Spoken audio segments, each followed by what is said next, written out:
Beralih ke informasi lainnya, pemirsa, Senator Maya Rumantir jadi penengah dalam kasus pemberhentian seorang siswa di salah satu SMA di Kota Manado.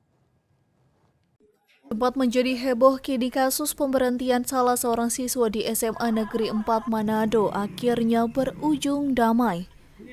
Senator Republik Indonesia Maya Rumantir menjadi penengah kasus tersebut.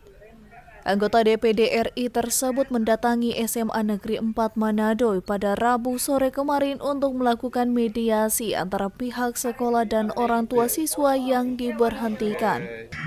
Jadi saya sudah ketemu sama kepala sekolah, sama Daniel, sama mamanya, dan semuanya sudah clear, ya sudah clear. Jadi bagaimana Daniel juga sudah rindu untuk bisa mendapat suasana baru, kepala sekolah dan dari pihak sekolah sudah siap untuk mendampingi dengan keterangan-keterangan yang bisa mendukung Daniel mendapat sekolah yang baru.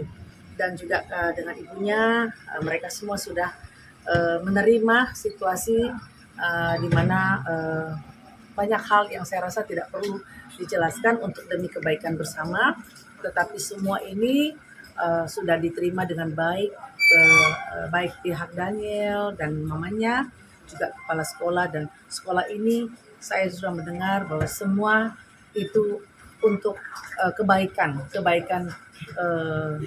Daniel, dan Cik Daniel juga saya sudah tanya, dia juga sudah ingin pindah sekolah ya.